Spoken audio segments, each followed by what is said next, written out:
I never imagined my perfect wedding day would end with me standing in front of 200 guests, holding my fiancé's phone, and revealing a truth that would change everything. The look on everyone's faces as I spoke into the microphone, shock, disbelief, horror. I'll remember it forever. But it was my response, the words I chose in that moment, that truly left them speechless. The morning had started like a fairy tale at the Grand Laurel Hotel, a historic venue overlooking the Pacific. Rays of sunlight streamed through the floor-to-ceiling. Windows of the bridal suite, casting a golden glow across my ivory dress. My sister Rachel was adjusting my veil while my best friend Olivia carefully arranged the cascading bouquet of white peonies and blue delphiniums. The excitement in the room was palpable, the culmination of 18 months of planning, of building a future with Nathan, the man I thought I'd spend forever with.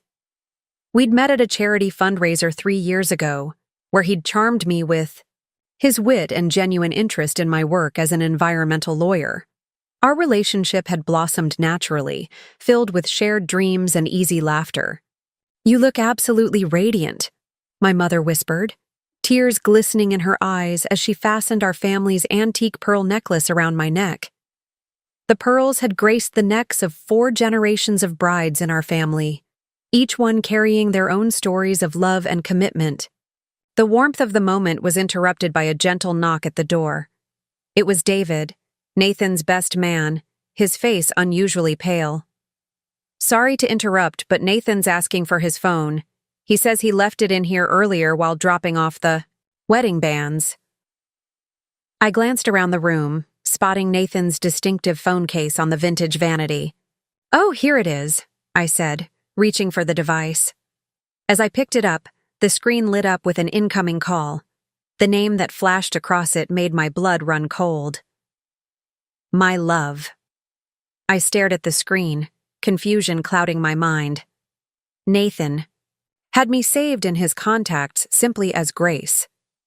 This was someone else. The phone continued to vibrate in my hand, each pulse sending shockwaves through my body. David's eyes widened as he too caught sight of the caller ID.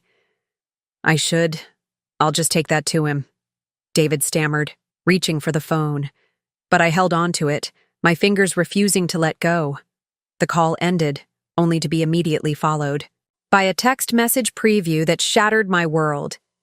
"Baby, I can't wait to see you tonight after your wedding is over. Remember our plan." The room fell silent. My mother's hand found my shoulder, steadying me as I swayed slightly. Olivia and Rachel exchanged worried glances, their earlier joy evaporating like morning dew under a harsh sun. "Grace," David began, his voice heavy with what sounded like guilt. "I think you should know." My hands trembled as I unlocked Nathan's phone. He'd trusted me with his password months ago, a gesture of transparency that now felt like a cruel joke. With each swipe, each message I read, the beautiful world I'd built with Nathan crumbled around me. The messages revealed a relationship spanning months, filled with secret meetings and elaborate lies. But what struck deepest was their plan for today, my wedding day. Nathan intended to go through with the ceremony, securing his position at my father's law firm while planning to continue his other life on the side. I felt my knees weaken, but something inside me hardened. A clarity I'd never experienced before washed over me. The panic and hurt transformed into an ice-cold resolve. I looked at my reflection in the mirror, the expensive dress, the carefully styled hair, the hopeful glow of a bride on her wedding day, and made a decision that would shock everyone. "David," I said, my voice steady despite the storm raging inside. "Please tell the band to set up the microphone. I have an announcement to make." My mother gasped. "Grace, sweetheart. Maybe we should think about this." But I was already moving toward the door, Nathan's phone clutched in my hand like evidence at a trial. "No, Mom. Some things need to be said, and trust me, everyone needs to hear this." As I walked down the hallway, my heels clicking against the marble floor, I felt strangely calm. Behind me, I could hear the rustle of my bridal party following, their whispered concerns fading into background noise. The weight of the phone in my hand seemed to grow with each step, but my determination grew stronger. I was about to turn my dream wedding into something entirely unexpected. And while my heart was breaking, my spirit was preparing to soar. The Grand Laurel's ballroom was a vision in white and silver, exactly as I'd planned it. Crystal chandeliers cast prismatic light across 200 faces, all turned expectantly toward the entrance where I'd soon make my appearance. Through the partially open doors, I could see the flower arrangements we'd spent months selecting. Towering arrangements of white roses and silver-dusted eucalyptus that seemed to touch the ceiling. My father waited anxiously by the doors, his bow tie slightly crooked, a detail I would have fussed over just moments ago. Now, it seemed insignificant compared to the weight of Nathan's phone in my hand and the devastating truth it contained. Dad reached for my arm, ready to begin. Our walk down the aisle, but I stepped back. "Sweetheart?" he questioned, his eyes searching my face. "Are you having last-minute jitters?" I smiled sadly, touching his cheek. "Daddy, I need you to trust me right now. What I'm about to do, it's necessary." The band had just finished, setting up the microphone at my request, casting curious glances in my direction. The wedding planner, Vanessa, rushed over with panic written across her face. "Grace, darling, we're 20 minutes behind schedule. The guests are getting restless and Nathan is already at the altar." "Nathan," I whispered, his name tasting bitter on my tongue. Through the doors, I could see him standing there in his tailored tuxedo, checking his watch with apparent concern. He looked exactly like the man I'd fallen in love with. Confident, handsome, seemingly perfect. But now I saw him differently, like a beautiful painting revealed to be a forgery. Olivia appeared at my side, her bridesmaid's dress rustling softly. "Grace, are you absolutely sure about this? We could handle this privately after the ceremony." I turned to face my best friend, seeing the worry etched across her features. "Do you remember what you said to me the day Nathan proposed? You said I deserved a love story for the ages." I held up his phone, the evidence of his betrayal safely documented in its memory. "Well, this is going to be a story no one will ever forget." The wedding planner was now frantically waving to the string quartet, trying to keep them playing as the delay stretched on. I could see Nathan's mother in the front row, her expression growing increasingly annoyed. She'd never quite approved of me, claiming I wasn't from the right sort of family despite my father's successful law practice. I wondered if she knew about her son's deception, if she'd helped him maintain his perfect facade. Rachel appeared with a glass of water, pressing it into my hands. "Drink this," she insisted. "Whatever you're planning to do, you need to be clear-headed." As I sipped, my sister's steady presence beside me felt like armor. She'd always been my protector, from playground bullies to college heartbreaks. Now, she stood ready to support whatever decision I made. Through the doors, I caught a glimpse of David, Nathan's best man, shifting uncomfortably at the altar. The guilt in his eyes, when he'd seen the phone screen earlier, told me he'd known about Nathan's betrayal. How long had he helped cover up the lies? How many other people in this room were complicit in this elaborate deception? My mother approached, her face pale but composed. "Grace, darling, I've known you since the moment you took your first breath. You've never backed down from what you believed was right, even when it was difficult. Whatever you decide to do, your father and I are behind you." I straightened my spine, feeling the strength of generations of strong women flowing through the pearls around my neck.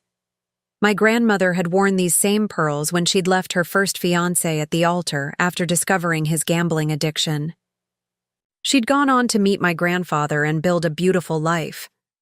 Perhaps history was about to repeat itself, but with my own twist.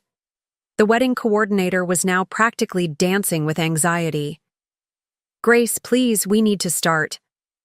The schedule is about to change," I interrupted, my voice calm and clear. I handed my bouquet to Rachel and stepped toward the doors. Vanessa, please ask the band to stop playing. I'd like to make an announcement before we begin. The murmur of conversation in the ballroom began to die down as guests noticed the change in music. Nathan turned from his place at the altar, his expression shifting from concern to confusion as he saw me standing in the doorway, microphone in hand instead of my bouquet. I felt a strange sense of peace wash over me. The path ahead was unclear, but I knew with absolute certainty that I was about to do the right thing. My hands were steady as I raised the microphone, my voice clear as crystal as I spoke the words that would change everything. I'd like to thank you all for coming today. What you're about to witness isn't exactly the ceremony we planned, but I promise you, it's going to be unforgettable. A heavy silence fell over the Grand Laurel's ballroom as I stood in the center aisle, still wearing my wedding dress, but no longer feeling like a bride. 200 pairs of eyes focused on me, friends, family, colleagues, all dressed in their finest, expecting to witness a celebration of love. Instead, they were about to witness something entirely different. Nathan's face had drained of color as he watched me from the altar. His right hand kept reaching for his pocket, probably just realizing his phone was missing. The sterling silver band he'd chosen as my wedding ring glinted mockingly in the sunlight streaming through the stained glass windows. First, I began, my voice steady despite the thundering of my heart. I want to apologize to everyone who traveled to be here today, especially those who came from across the country, Aunt Beth from Chicago, the Hendersons from Seattle. I paused, making eye contact with various guests. What I'm about to share might shock you, but I believe we all deserve the truth. Nathan took a step forward, his handsome features arranging themselves into a mask of concern. Grace, darling, are you feeling all right? Maybe we should talk privately. Oh, we're well past private conversations, Nathan. I held up his phone, watching his face transform as recognition dawned. You see, about 20 minutes ago, you sent your best man to retrieve this. But before he could, you received a very interesting call. Would anyone like to guess who from? The crowd remained silent, but I could see Nathan's mother shifting uncomfortably in her front row seat, her perfectly manicured hands clutching her designer purse. Next to her, Nathan's father had developed a sudden interest in his shoes. The call, I continued, my voice growing stronger, was from someone saved in Nathan's phone as my love, which I found rather interesting, considering I'm saved simply as Grace in his contacts. I turned to face Nathan directly. Would you like to explain that to everyone, or should I keep going? Grace, you're making a scene, Nathan hissed, taking another step toward me. Whatever you think you saw. What I think I saw? I pressed the screen of his phone, bringing up the messages. Let me read you what I know I saw. This is from 3 days ago. Baby, I can't wait until this weekend is over. Once you're officially part of the firm, we can finally stop hiding. Just get through the ceremony and meet me after. Gasps echoed through the ballroom. I saw David, the best man, close his eyes in resignation. He'd known all along, probably covered for Nathan countless times. The weight of that betrayal would have crushed me earlier, but now it only fueled my determination. There's more, I announced, scrolling through the messages. Apparently, Nathan and his love have been planning this for months. The wedding, securing his position at my father's law firm, all while maintaining their relationship on the side. Very efficient, really. 2 lives for the price of 1 wedding. Nathan's face had turned from pale to red. That's enough, he shouted, striding down the altar steps. But before he could reach me, my father intercepted him, placing a firm hand on his chest. I suggest you stay right there, son, Dad said, his voice low and dangerous. I'd never seen such cold fury in my father's eyes. I turned back to the audience, many of whom were now whispering among themselves. I considered many ways to handle this discovery. I could have quietly called off the wedding. I could have pretended. I never saw these messages, married Nathan, and lived with the knowledge of his betrayal. Some might say that would have been the dignified choice. My eyes found my grandmother in the second row, her face proud despite the tears streaming down her cheeks. The pearls around my neck seemed to grow warmer, stronger. But I think we've all had enough of dignity that conceals deceit. I think it's time for honesty, however uncomfortable it might be. I lifted my chin, looking directly at Nathan. So here's my honest truth. I deserve better than a man who treats love like a business transaction. I deserve better than someone who would use my family's name and reputation for his own gain. And, most importantly, I deserve better than you. The silence that followed was deafening. Then, from somewhere in the back of the room, someone began to clap. The sound spread like wildfire until applause filled the ballroom, punctuated by a few cheers and whistles. Nathan's face had turned almost purple. "You have no idea what you've done," he snarled, taking a threatening step forward despite my father's restraining hand. "Actually, I know exactly what I've done," I replied calmly.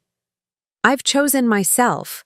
I've chosen truth over convenience, self-respect over social expectations. And I've chosen to start my new life right now, instead of living a lie with you." With deliberate movements, I removed the engagement ring from my finger. The 3-carat diamond that had once symbolized so much now felt as fake as Nathan's promises. I placed it and his phone on the nearest table, the soft click of metal on wood echoing in the hushed room. "The reception will still be held in the garden," I announced to the stunned crowd. "Consider it a celebration of truth rather than a wedding. There's no reason to waste all this wonderful food and champagne." I turned to the band. "And I believe I promised you could play whatever you wanted after 9. Feel free to start that policy early." As the first notes of music filled the air, I turned and walked back down the aisle, head held high. Behind me, I could hear the chaos erupting. Nathan's shouts, his mother's dramatic sobs, the excited chatter of guests. But I didn't look back. The sunlight streaming through the stained glass windows caught the pearls around my neck, creating a rainbow of colors that seemed to light my path forward. The bridal suite had transformed from a room of joy to a sanctuary of chaos in the span of an hour. My perfectly pressed veil lay discarded across a vintage armchair, the delicate lace catching the late afternoon sun. The pearls, now removed, from my neck, rested safely in their velvet box, a symbol of strength rather than tradition. Through the closed door, I could hear the muffled sounds of the reception beginning in the garden. The band had taken my suggestion to heart, playing upbeat songs instead of the romantic ballads we'd carefully selected months ago. Somewhere in the distance, Nathan's voice still carried, demanding to speak with me. "I've instructed security not to let him anywhere near this wing of the hotel," Olivia announced, entering the room with 2 glasses of champagne. She handed one to me, her eyes bright with a mixture of concern and pride. "You should have seen his face when the guard escorted him out of the main hall. Priceless." I accepted the glass, taking a small sip. The same champagne that was meant to toast our union now tasted like victory. "How are the guests handling everything?" "Honestly," Rachel chimed in, slipping into the room, "they're loving it. Half of them are sharing videos of your speech on social media. The other half are in the garden, enjoying what might be the most talked-about non-wedding reception in history." She paused, checking her phone. "Oh, and Uncle Robert says this is better than any reality TV show he's ever watched." A laugh bubbled up from somewhere deep inside me, the first genuine laugh since discovering Nathan's betrayal. It felt strange, almost inappropriate, but somehow right. At least they're getting their money's worth of entertainment. My mother entered next, carrying a garment bag. Her eyes were red-rimmed but fierce with maternal pride. "I've brought you something to change into, sweetheart. As beautiful as that dress is, I think it's time for something new." Inside the bag was a sleek emerald green cocktail dress I'd bought on impulse last month but never worn. Looking at it now, it seemed perfect, as far from bridal as possible while still being celebration-worthy. Nathan's mother is making quite a scene in the lobby, Mom continued, helping me out of my wedding dress. Something about suing for emotional distress and demanding refunds for their portion of the wedding costs. She rolled her eyes. Your father's handling it. Rather enjoying himself, actually, reminding her that Nathan's betrayal constitutes fraud, given his intentions with the firm. As I slipped into the green dress, I caught my reflection in the mirror. The woman staring back at me looked different, stronger, more certain, somehow more herself than the bride who'd stood here just hours ago. "Grace," Olivia said softly, "David's outside. He wants to speak with you." My hands stilled in the act of adjusting my dress. David, Nathan's best man and our friend for years, who'd known about the deception all along. "What did you tell him?" "That he could go to hell," Rachel answered promptly, but I shook my head. "No, I'll speak with him." I squared my shoulders. I think I need to hear what he has to say. When David entered, he looked like a man walking to his own execution. His bow tie hung undone around his neck, his usually immaculate hair disheveled from running his hands through it repeatedly. "Grace, He started, then stopped, swallowing hard. "I don't even know where to begin." "How about the truth?" I suggested, my voice calm but firm. "How long have you known?" David sank into the nearest chair, his shoulders slumping. 6 months. I caught them together at his family's beach house. He swore it was a one-time thing, that he was ending it. I wanted to believe him. Then 3 months ago, I realized it was still going on. But he kept saying he would end it after the wedding, after he made partner at the firm. "And you thought that made it okay?" Olivia interjected, her voice sharp. "No," David replied quietly. "No, it never felt okay. I've been Nathan's friend since college. I thought I owed him loyalty. But watching you today, hearing those messages, I realized I've been loyal to the wrong person all along." I studied him for a moment, seeing the genuine remorse in his eyes. "You know what the worst part is, David? Not that you kept his secret, but that you watched me plan this wedding for months, watched me believe in a future that you knew was built on lies." "I know," he whispered. "I'll never forgive myself for that. But Grace, what you did today, standing up there, speaking your truth, it was incredible. You showed more courage in those few minutes than Nathan and I have shown in our entire lives." A knock at the door interrupted us. The wedding planner, Vanessa, poked her head in. "Grace? The garden reception is in full swing and people are asking for you. Apparently, several of the guests have prepared impromptu toasts in your honor." I couldn't help but smile at the absurdity of it all. My wedding reception had transformed into a celebration of truth and self-respect, with the bride but no groom, and guests toasting to endings rather than beginnings. "Well," I said, straightening my green dress, "we shouldn't keep them waiting." I turned to David. "You should go. I think we all need time to process everything that's happened today." He nodded, standing slowly. "For what it's worth, Grace, you deserve so much better than what Nathan and I did to you. I hope someday you can forgive me." As David left, my mother stepped forward with a tissue, dabbing at my eyes before tears could ruin my makeup. "Ready to face your guests, darling." I took a deep breath, feeling the strength of the afternoon's decisions settling into my bones. You know what? I am. After all, how often does a bride get to attend her own non-wedding celebration? Rachel linked her arm through mine, while Olivia grabbed my other side. Together, we moved toward the door, ready to embrace whatever came next. The sound of laughter and music drifted up from the garden, carrying with it the promise that sometimes the best celebrations are the ones we never planned for. The Grand Laurel's garden had been transformed into something magical as the sun began to set. String lights twinkled overhead like stars, casting a warm glow across the gathering. The wedding decoration remained, white roses and silver eucalyptus gleaming in the fading light, but somehow their meaning had shifted. No longer symbols of a fraudulent union, they now decorated a celebration of truth and self-worth. As I descended the garden steps in my emerald green dress, flanked by Olivia and Rachel, a spontaneous round of applause erupted. The faces turned. Toward me held none of the pity I'd feared. Instead, I saw admiration, respect, and genuine warmth.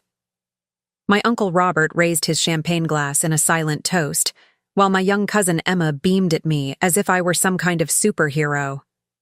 "Ladies and gentlemen," the band's lead singer announced, "here she is, the woman of the hour."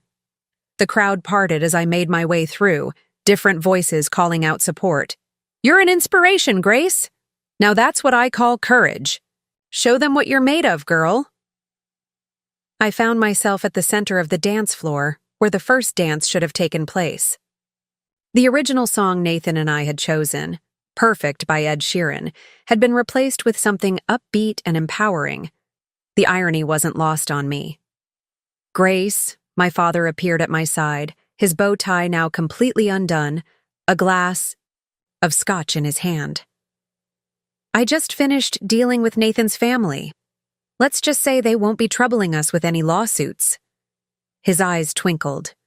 Though I must admit, I rather enjoyed reminding Bradley that attempting to fraudulently gain access to a law firm through marriage could be considered a criminal offense. A burst of unexpected laughter escaped me. "Dad, you didn't." "Oh, but I did. And you should have seen his face when I mentioned that as managing partner, I would be obligated to report such ethical violations to the Bar Association." He wrapped an arm around my shoulders. "Nobody messes with my little girl." The catering staff had rearranged the dining setup, transforming the formal wedding breakfast into an elegant cocktail party. The elaborate 5-tier wedding cake had disappeared, probably at Nathan's mother's insistence. But in its place, the pastry chef had arranged an artistic display of desserts, each one topped with an edible flower. You know, my grandmother appeared looking regal in her navy blue dress. This reminds me of what happened at my first almost wedding, though I must say, your exit strategy had significantly more style than mine. She fingered the pearl necklace I'd returned to her. "I simply left a note and ran away the night before. You stood up and claimed your power. I couldn't be prouder." As if on cue, the band started playing "I Will Survive." Several of my college friends squealed in delight, pulling me onto the dance floor. The choreographed first dance Nathan and I had practiced for months was forgotten as we formed a circle, laughing and singing along. Across the garden, I spotted the wedding photographer looking uncertain. Poor thing. Her shot list for the day had probably been completely derailed. I waved her over. "I know this isn't what you were expecting to document today," I told her, "but would you mind staying? I think this is a celebration worth remembering." She grinned, raising her camera. "Are you kidding? This is the most authentic wedding reception I've ever photographed. The joy in this garden is real, and that makes for the best pictures." As the evening progressed, the formal wedding schedule dissolved into something organic and genuine. Instead of ceremonial toasts from the wedding party, guests stood up spontaneously to share words of support and admiration. My mother's best friend Sandra, who'd been through her own divorce 20 years ago, raised her glass with tears in her eyes. "To Grace," she declared, her voice carrying across the garden, "who reminded us all that true love starts with loving yourself enough to demand the truth, who showed us that sometimes the happiest endings come from choosing yourself, and who turned what could have been a day of deception into a celebration of authenticity." The words touched something deep inside me, and I felt tears threatening. Again. Olivia squeezed my hand, while Rachel pressed a fresh glass of champagne into my other hand. "You know what the best part is?" Rachel whispered in my ear. "Nathan's mother can't demand a refund for the bar tab. They already paid for all this premium champagne." Looking around at the joyful faces, the dancing, the laughter, I realized something profound. This day that I'd thought was ruined had instead become something far more meaningful than the wedding could have ever been. It was a declaration of self-worth, a celebration of truth, and most surprisingly, a moment of genuine happiness. A distant rumble of thunder caused everyone to look up at the sky, where clouds were gathering despite the earlier perfect weather forecast. Someone quickly began organizing the movement of the party into the hotel's grand ballroom. But there was no panic, no stress. Even the threat of rain couldn't dampen the remarkable spirit of this unprecedented celebration. As I helped carry centerpieces inside, I caught my reflection in one of the hotel's grand mirrors. The woman in the emerald dress looked nothing like the bride I'd been just hours ago, but she looked real, strong, and surprisingly content. Sometimes I realized the best moments in life are the ones we never planned for, and the strongest versions of ourselves emerge from the moments we thought would break us. The chaos that erupted in the Grand Laurel's ballroom felt like a fever dream. As I stood there, still gripping the microphone that had just delivered my truth to 200 stunned guests, I witnessed the room divide itself. Like oil and water, separating, people instinctively chose sides. There was no middle ground to be found in this moment of raw revelation. Nathan's family formed a tight cluster near the altar, his mother's face contorted with rage as she whispered furiously to anyone who would listen. His father, always the politician, was already working the room, trying to control the damage. But it was the reactions of others that truly caught my attention, the ones who stepped forward instead of away. My sister Rachel materialized at my side first, her bridesmaid's dress rustling as she wrapped a protective arm around my waist. The gesture was so familiar, so reminiscent of countless childhood moments when she'd stood between me and whatever threatened to hurt me. "I've got you," she whispered, and in those 3 words, I felt the first crack in my carefully maintained composure. Olivia appeared next, her face flushed with a combination of anger and fierce loyalty. She'd already kicked off her heels, ready for whatever might come next. "Your overnight bag is still in my car," she said quietly. "We can be out of here in 5 minutes if that's what you want." The offer of escape was tempting, but something kept my feet planted firmly on the marble floor. Perhaps it was the weight of my grandmother's pearls around my neck, or maybe it was the growing chorus of support I could feel building around me. My father, who had always been the epitome of professional restraint, surprised everyone by walking straight up to Nathan. Instead of the explosive confrontation many probably expected, Dad simply looked at him with such profound disappointment that Nathan actually took a step backward. "I welcomed you into my home," Dad said, his voice carrying in the tense silence. "I was prepared to trust you with my firm's legacy, but more importantly, I was prepared to trust you with my daughter's heart. You've proven yourself unworthy of both."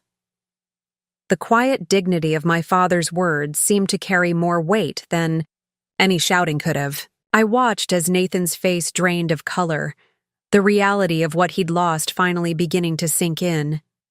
My mother's response was equally powerful but entirely different. She moved through the crowd with the grace of a diplomat, speaking quietly to shell-shocked guests, ensuring everyone was taken care of despite the dramatic turn of events. Even in crisis, she remained the consummate hostess, but there was steel beneath her smile. When Nathan's mother attempted to approach me, Mom intercepted her with a look that could have frozen hell itself. "I believe you've done quite enough. Damage for one day, Caroline," she said, her voice arctic. "The exit is that way." But it wasn't just family who rallied around me. My college roommate Jessica, who had flown in from Seattle for the wedding, immediately started gathering other friends into a protective circle.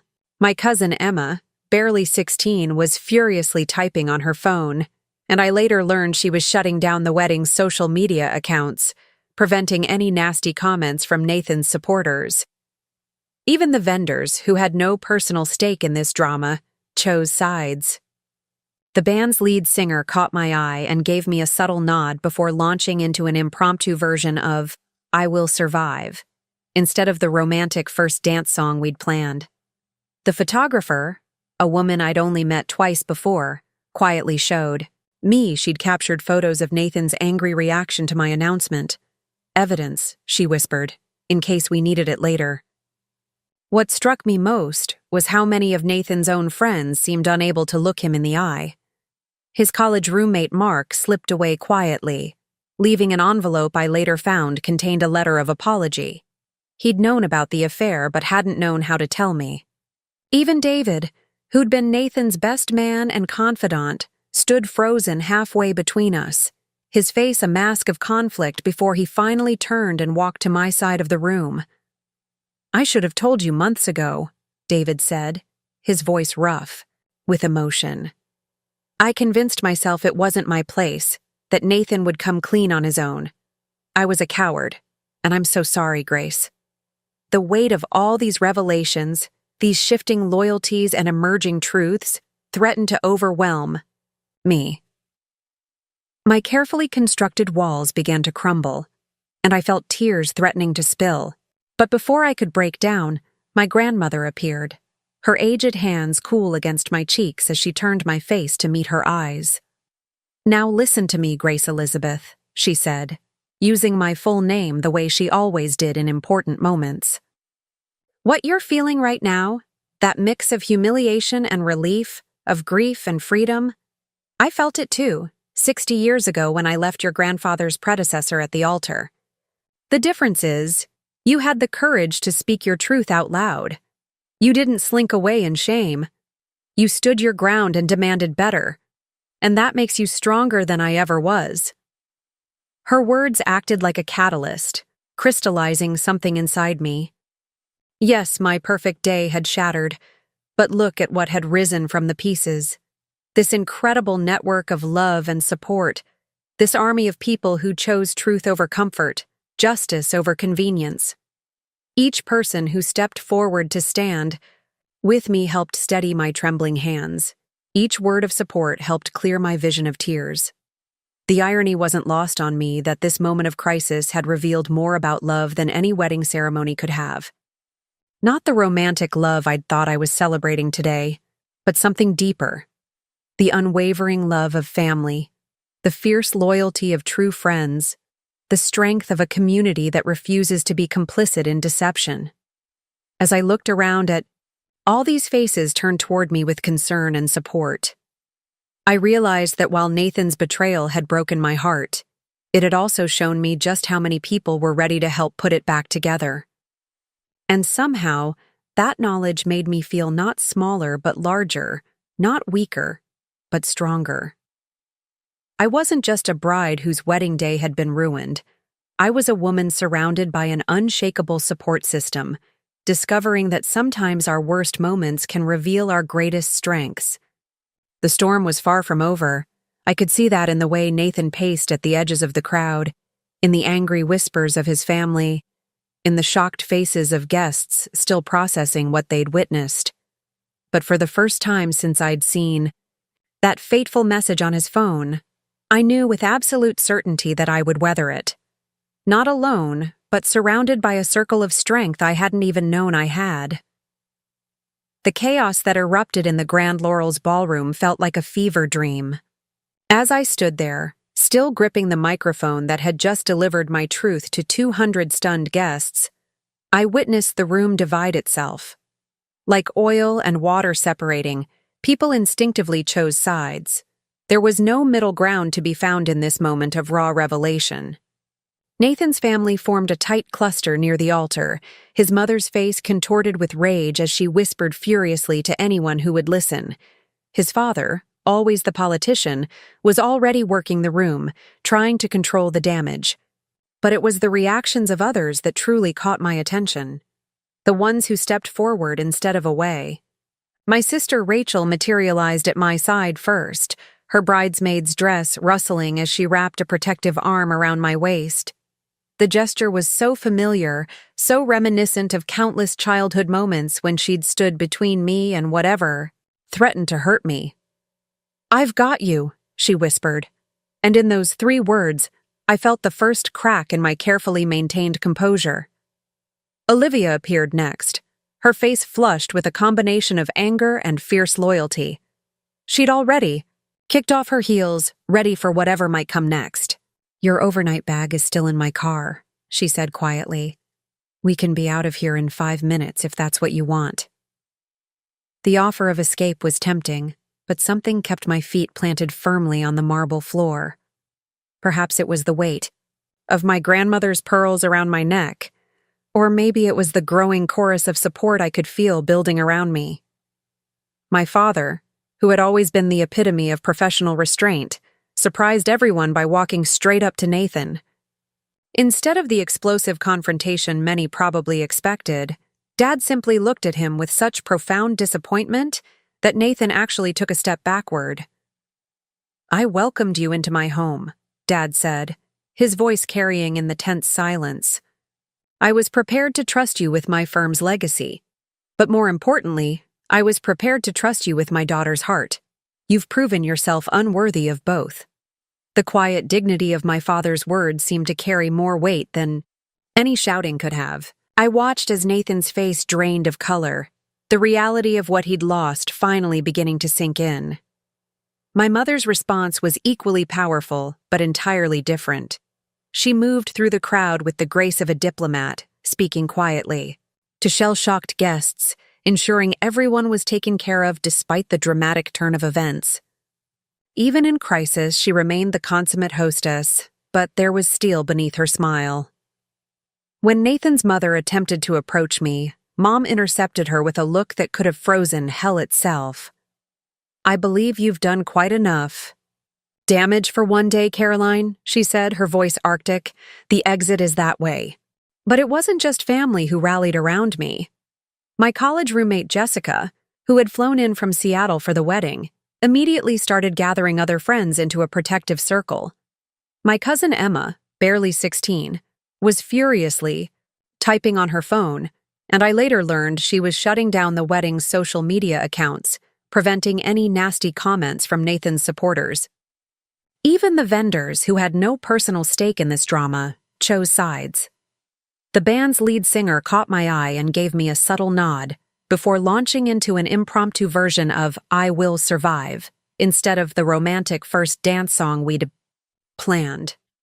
The photographer, a woman I'd only met twice before, quietly showed me she'd captured photos of Nathan's angry reaction to my announcement. "Evidence," she whispered, "in case we needed it later." What struck me most was how many of Nathan's own friends seemed unable to look him in the eye. His college roommate Mark slipped away quietly, leaving an envelope I later found contained a letter of apology. He'd known about the affair but hadn't known how to tell me. Even David, who'd been Nathan's best man and confidant, stood frozen halfway between us, his face a mask of conflict before he finally turned and walked to my side of the room. "I should have told you months ago," David said, his voice rough, with emotion. I convinced myself it wasn't my place, that Nathan would come clean on his own. I was a coward. And I'm so sorry, Grace. The weight of all these revelations, these shifting loyalties and emerging truths, threatened to overwhelm me. My carefully constructed walls began to crumble, and I felt tears threatening to spill. But before I could break down, my grandmother appeared, her aged hands cool against my cheeks as she turned my face to meet her eyes. "Now listen to me, Grace Elizabeth," she said, using my full name the way she always did in important moments. "What you're feeling right now, that mix of humiliation and relief, of grief and freedom, I felt it too, 60 years ago when I left your grandfather's predecessor at the altar. The difference is, you had the courage to speak your truth out loud. You didn't slink away in shame. You stood your ground and demanded better, and that makes you stronger than I ever was." Her words acted like a catalyst, crystallizing something inside me. Yes, my perfect day had shattered, but look at what had risen from the pieces. This incredible network of love and support. This army of people who chose truth over comfort, justice over convenience. Each person who stepped forward to stand. With me helped steady my trembling hands. Each word of support helped clear my vision of tears. The irony wasn't lost on me that this moment of crisis had revealed more about love than any wedding ceremony could have. Not the romantic love I'd thought I was celebrating today, but something deeper. The unwavering love of family, the fierce loyalty of true friends, the strength of a community that refuses to be complicit in deception. As I looked around at all these faces turned toward me with concern and support, I realized that while Nathan's betrayal had broken my heart, it had also shown me just how many people were ready to help put it back together. And somehow, that knowledge made me feel not smaller, but larger, not weaker, but stronger. I wasn't just a bride whose wedding day had been ruined. I was a woman surrounded by an unshakable support system, discovering that sometimes our worst moments can reveal our greatest strengths. The storm was far from over. I could see that in the way Nathan paced at the edges of the crowd, in the angry whispers of his family, in the shocked faces of guests still processing what they'd witnessed. But for the first time since I'd seen that fateful message on his phone, I knew with absolute certainty that I would weather it. Not alone, but surrounded by a circle of strength I hadn't even known I had. They say there's a moment of calm before a storm breaks, a deceptive stillness that lulls you into thinking the worst has passed. Standing in the Grand Laurel's ballroom, surrounded by my protective circle of family and friends, I almost believed I'd weathered the worst of it. I was wrong. The text message alert on Nathan's phone, still clutched in my hand, shattered that illusion. Another message from my love lit up the screen. "Baby, they're saying something's wrong at the wedding. What's happening? Should I come there?" The audacity of it, the sheer brazenness, made something snap inside me.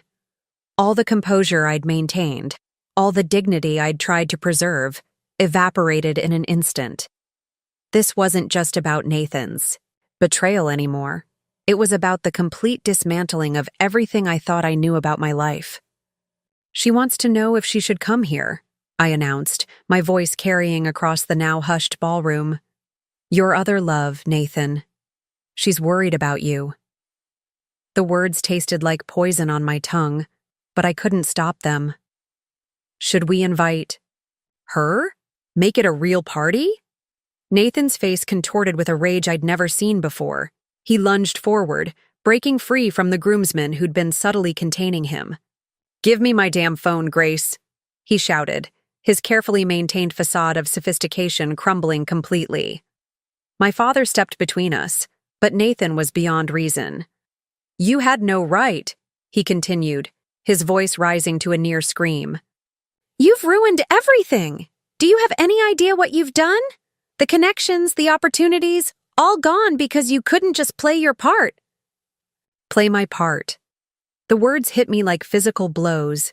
Every memory of our relationship suddenly shifted, recolored by this new lens.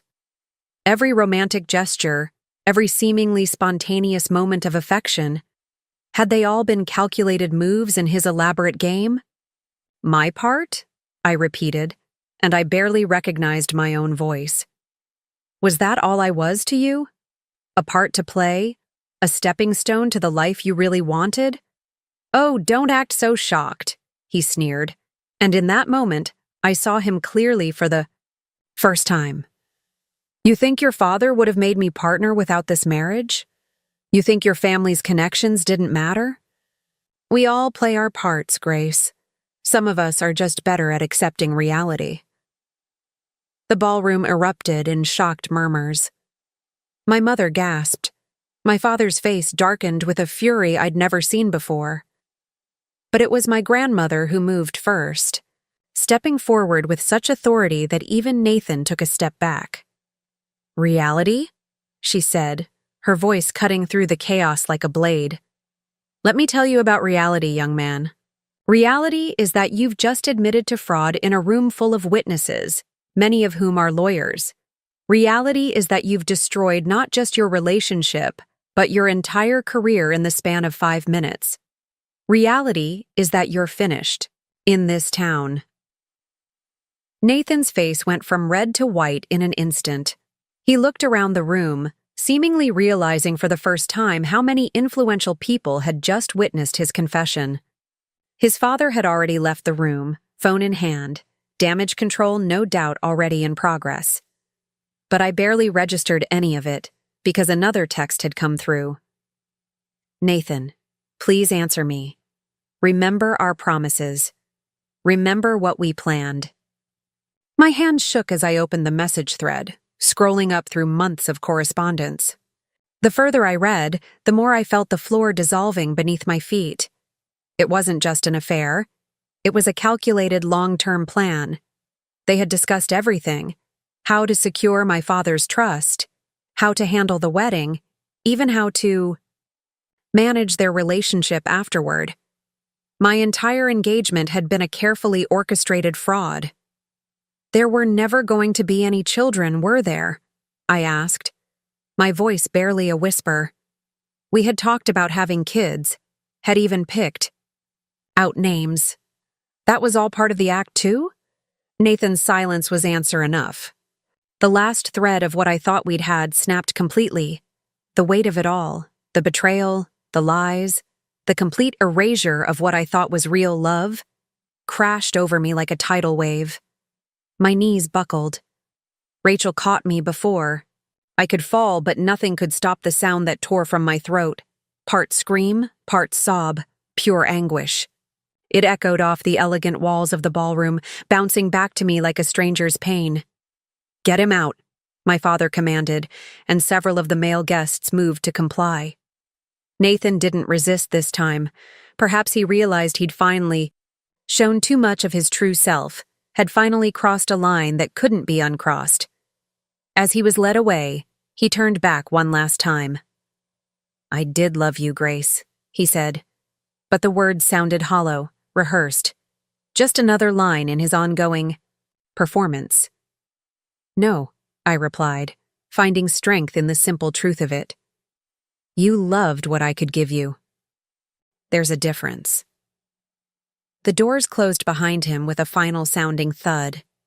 In the silence that followed, I became aware of the tears streaming down my face, of the death grip I still had on his phone, of the way my entire body trembled with emotions I couldn't even name. The carefully constructed world I'd built with Nathan lay in ruins around me, but as I looked at the pieces, I realized something important. They weren't just fragments of what was lost, but also the raw materials for something new. Something real. Something that would be built on truth rather than lies, on strength rather than performance. I let the phone fall from my fingers, leaving it lying on the marble floor like the prop it had always been. The sound it made as it clattered against the stone felt like punctuation, the final period at the end of this chapter of my life. The next hour passed in a blur of sensations and fragments, like pieces of a broken mirror, each shard reflecting a different aspect of the aftermath. The wedding planner, Vanessa, had ushered me into what she called the crisis bride room, a small but elegant parlor adjacent to the main ballroom. I'd never known such a room existed, but apparently, every high-end wedding venue had one. The thought that wedding day crises were common enough to warrant a dedicated space struck me as darkly funny, and I found myself laughing. A high, slightly hysterical sound that quickly transformed into deep, racking sobs. Olivia and Rachel flanked me on a velvet settee, while my mother paced the ornate Turkish rug, phone in hand, taking charge of the situation with military precision. I've spoken to the hotel manager, she announced, her voice steady despite the tremor in her hands. They're clearing Nathan and his family from the premises. Security will ensure they don't return. The catering staff wants to know about the reception, Vanessa interjected gently. Everything's prepared, and the garden is already set up. The thought of all that food, all those carefully chosen details, the signature cocktails named after Nathan and me, The personalized place, cards with our initials intertwined, made my stomach lurch. Cancel it, I started to say, but my grandmother's voice cut through the chaos.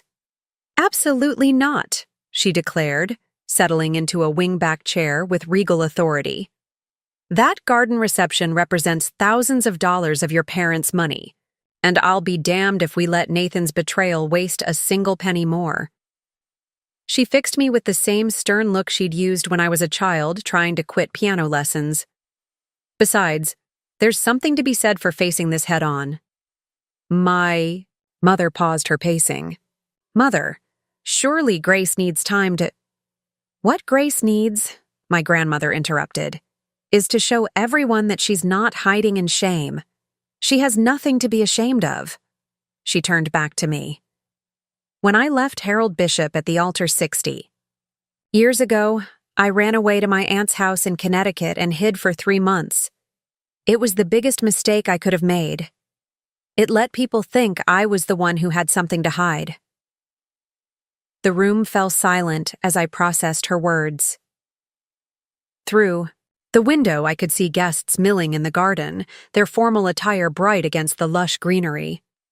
Some were already leaving, but many remained, clustering in small groups, no doubt discussing the dramatic turn of events. The food, I said suddenly, my voice hoarse from crying. We chose everything to be served in pairs. The twin lobster, tails, the duo of beef and fish, the side-by-side cake flavors. Each menu item had been selected to represent our union, our supposed partnership. Then we'll serve it differently, Rachel declared, her pragmatic nature shining through. The lobster becomes individual portions. The beef and fish become choosing your own adventure. The cake. She paused, then smiled wickedly. Well, I say we let people smash the groom's cake. Could be therapeutic. A fresh wave of tears spilled down my cheeks, but these felt different, cleansing rather than devastating. My sister's practical approach to dismantling the wedding's couples theme somehow made everything feel more manageable. I can't wear this, I gestured to my wedding dress, the ivory lace suddenly feeling like it was suffocating me. I can't face everyone looking like a bride, Olivia finished softly. I have your green cocktail dress in my car. The one you bought last month for the rehearsal dinner, but decided was too bold. Too bold. I'd chosen a safer, more traditional option because Nathan had said the emerald green was a bit much. Just another small way he'd shaped my choices, I realized. Get the dress, I decided. The statement felt like my first real decision of the day, the first choice that was entirely my own. As Olivia hurried out, my father entered the room. He looked older than he had this morning, the lines around his eyes deeper, but his voice was firm. The situation with Nathan's father has been handled, he said. Bradley won't be causing any problems at the firm. In fact, he's tendering his resignation, effective immediately. Daddy? I started, guilt washing over me. I never meant to cause problems at work. No, he cut me off, kneeling in front of me despite his expensive suit. You didn't cause anything. Their actions, their choices, those are the problem. You just had the courage to expose the truth. He took my hands in his. I've never been prouder of you than I am right now. A knock at the door revealed David, Nathan's former best man, looking uncomfortable but determined. Grace? There's something you need to know. About Nathan's plans, about how long this has been going on. Not now, my mother intercepted firmly. Whatever revelations are left can wait until tomorrow. Right now, Grace needs to breathe. She was right. My head was spinning with everything that had already been revealed. Each new piece of information felt like another weight added to an already crushing load. What I need, I said, surprising myself with the clarity of my voice, is to wash my face, change my dress, and face every single person out there. I need them to see that I'm not broken. I stood up, my legs shaky but holding. I need them. To understand that discovering the truth, no matter how painful, is better than living with a lie. My grandmother nodded approvingly. Now that sounds like a woman who knows her own mind. As Olivia returned with the green dress, I caught a glimpse of myself in the parlor's gilded mirror. My carefully crafted bridal makeup was streaked with tears, my elegant updo falling in loose strands around my face. But my eyes looked clearer than they had in months. Perhaps this was what clarity cost, the destruction of illusions, the pain of seeing truth in all its harsh light. "Help me out of this dress," I said to Rachel. "It's time to stop being the bride who was betrayed and start being the woman who refused to settle for lies." The sun was setting over the Grand Laurel's gardens, painting the sky in shades of pink and gold that seemed almost offensive in their beauty.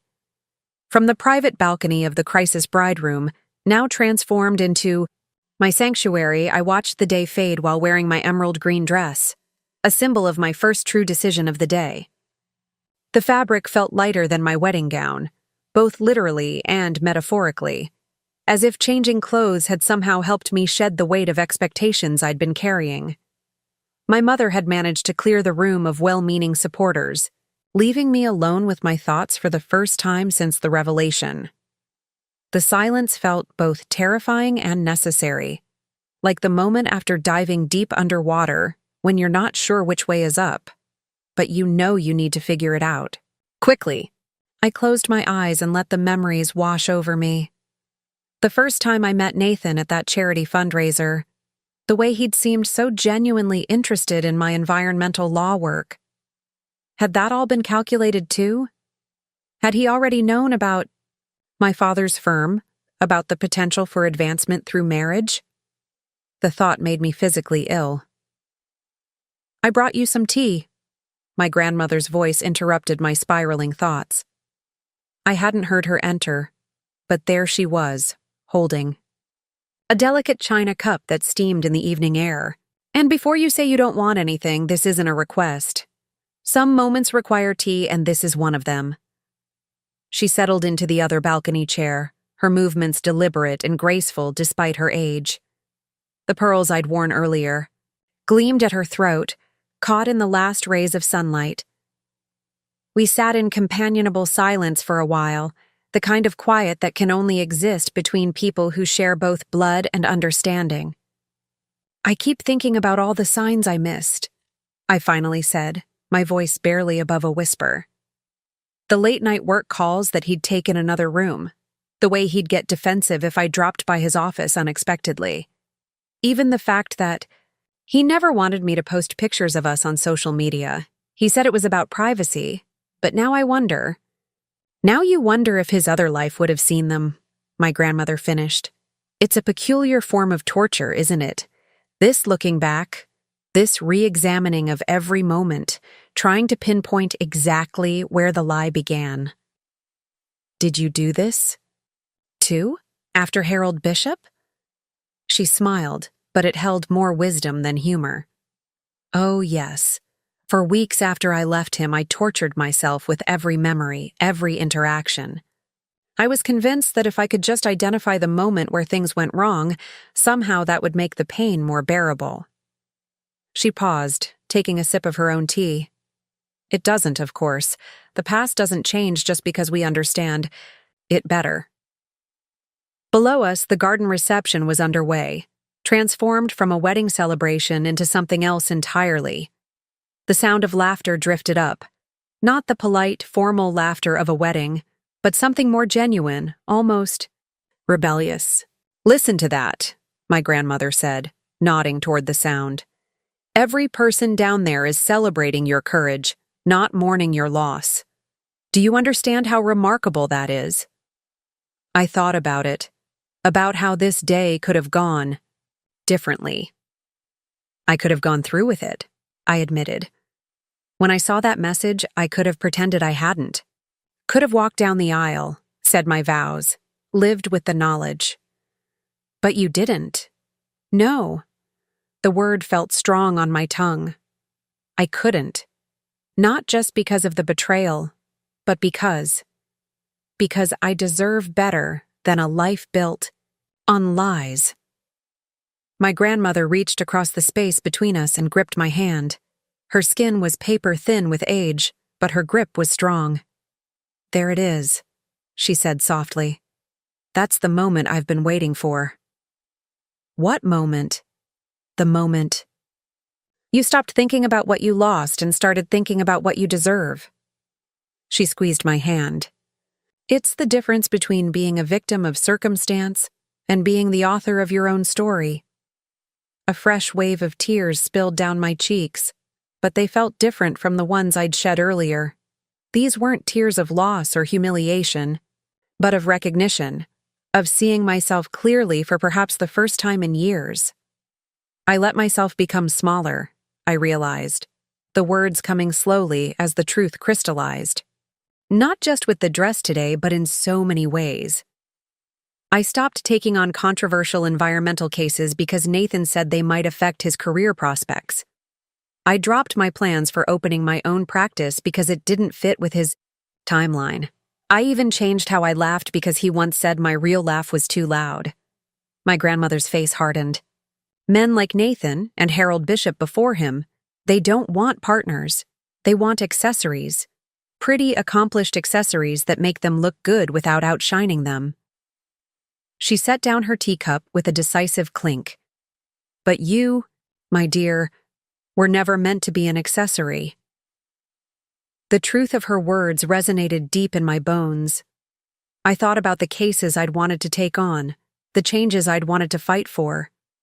Somewhere along the way, I'd let those dreams become secondary to Nathan's ambitions, had convinced myself that supporting his goals was the same as pursuing my own. "The worst part," I said, "is that I'm not even sure I really knew him. The man I loved, did he even exist? Or was he just a carefully crafted character designed to win my trust?" "Perhaps," my grandmother replied. "That's not the most important question right now. Perhaps the more important question is, in trying to love his illusion, did you lose sight of yourself?" The question hung in the air between us as the last light faded from the sky. Below, someone had turned on the garden lights, creating a magical glow that transformed the wedding decorations into something new and unexpected. Just like me, I realized, just like this day. I want to go down there, I decided suddenly. Not to hide up here and lick my wounds, but to join the people who chose to stay, who chose to support me. My grandmother stood, offering me her arm with a regal smile. "Then let's make an entrance, my dear. Show them all that reflection doesn't mean retreat." As we made our way toward the stairs, I caught a glimpse of myself in a hallway mirror. The woman in the emerald dress looked different from the bride who'd started this day. Less polished, perhaps, but more real, more herself. The garden reception was in full swing when David found me again. I was standing near the transformed dessert table, where my sister's suggestion of smashing the groom's cake had evolved into something of a therapeutic activity. Guests were taking turns demolishing the elaborate chocolate creation that had been meant to reflect Nathan's sophisticated tastes. Each crack of the fondant felt like breaking another chain that had bound me to him. "Grace," David said softly, his bow tie now completely undone. "I know your mother said to wait until tomorrow, but there are things you need to know, things that might help make sense of all this." I studied him for a moment. David had been part of our lives for 3 years, Nathan's best friend and confidant. How many secrets had he kept? How many lies had he witnessed? But there was something in his eyes now, a need for absolution perhaps, or maybe just the desperate desire to finally tell the truth. "Walk with me," I said, gesturing toward the illuminated garden path. The fairy lights strung through the trees cast gentle shadows, creating an almost ethereal atmosphere that felt appropriate for uncovering hidden truths. We walked in silence for a moment, the sounds of the reception fading behind us. Finally, David spoke. "It started before he Met you. The plan, I mean. Nathan had been looking for someone like you, someone from a prestigious law family, someone with the right connections. He had a whole list of potential candidates. The words hit me like physical blows, each one revealing a new layer of calculation in what I'd thought was a chance meeting. The charity fundraiser, I said, the realization dawning. He knew I'd be there.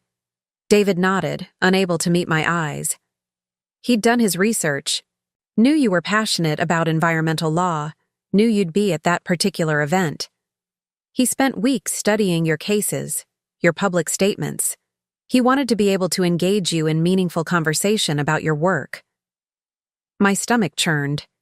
Every early conversation we'd had, every moment I'd thought we were discovering shared interests and passions, it had all been carefully orchestrated. And the other woman? I forced myself to ask. How long? She's been in the picture? For 5 years, David admitted. They met in law school. She works at Callahan and Associates now, the firm that's Nathan's main competition for corporate clients. Their relationship, it was always part of the plan, a way to have inside information from both firms. I stopped walking, my legs suddenly unsteady. A nearby bench provided refuge as I processed this new information. So, I wasn't just a stepping stone to my father's firm, I said, my voice sounding distant to my own ears. I was part of a larger strategy, a pawn in some kind of corporate espionage game. David sat beside me, maintaining a respectful distance. I told myself it wasn't my place to interfere, that Nathan must have developed real feelings for you along the way. But watching him today, seeing how quickly he dropped the act when his plan fell apart. He trailed off, running a hand through his hair in frustration. When did you realize? I asked. When did you know for certain that none of it was real? 3 months ago, he replied without hesitation. I overheard him on the phone with her, laughing about how well you were playing your part. How perfect it was that you'd suggested a smaller wedding, making it more cost-effective. He said. David paused, clearly reluctant to continue. Tell me. He said you were like one of those environmental impact studies you were so passionate about, a necessary step to get what he really wanted. The casual cruelty of the comparison stole my breath. I thought about all the times I'd shared my passion for environmental law with Nathan, all the cases I'd discussed, the injustices I'd raged against. Had he been internally laughing the whole time, seeing my dedication to protecting the environment as something to be exploited rather than admired? There's more, David continued, his voice heavy with the weight of long-held secrets. The timing of the wedding wasn't random. Next month, your father's firm is handling the merger between Hayes Industries and Global Tech. It's the biggest environmental compliance case of the year. The pieces started falling into place. And Callahan and Associates represents the opposition, I finished.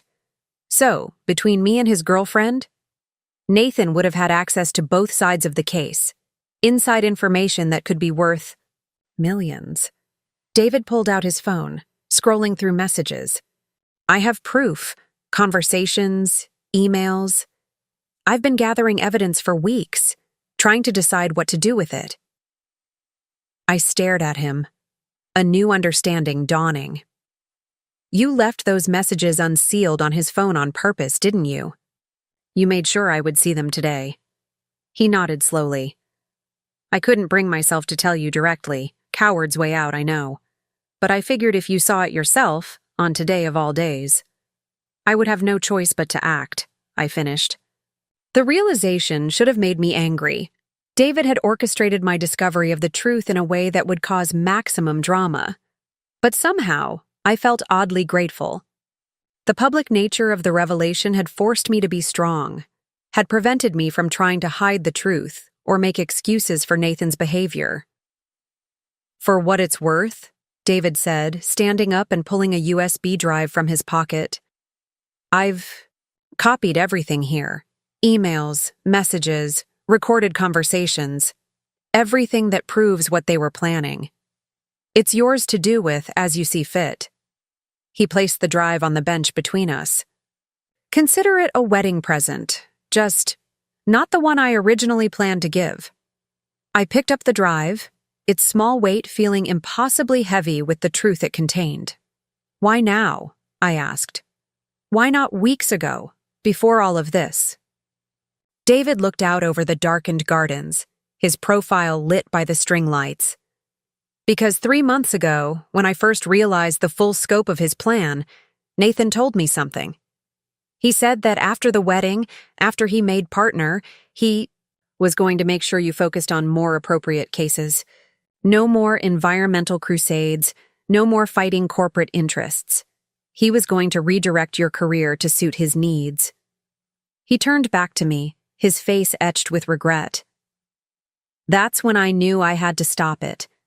You're too good at what you do, too passionate about making real change. I couldn't watch him take that away from you. The knowledge settled over me like a heavy cloak, not just the truth about Nathan's deception, but the realization that even people who had enabled his lies had seen my worth more clearly than I had. I stood up, clutching the USB drive like a talisman. Thank you, I said simply. Not for waiting so long, but for making sure I found out before it was too late. As we walked back toward the reception, I felt something shift inside me. The I. Questions that had been haunting me all day. How had I not seen it? How had I been so blind, suddenly seemed less important? The real question now was, what would I do with this truth? The USB drive felt like it was burning a hole in my clutch as I made my way back to the reception. The weight of its revelations pressed against my mind, demanding action. But what kind of action?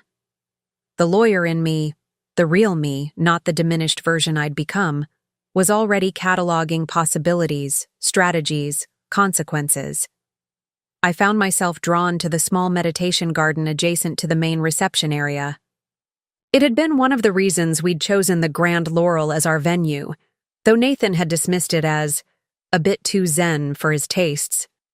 Now, sitting on a stone bench beside the small reflecting pool, I could appreciate its peaceful energy, without his judgmental overlay. My father found me there, 2 glasses of scotch in hand.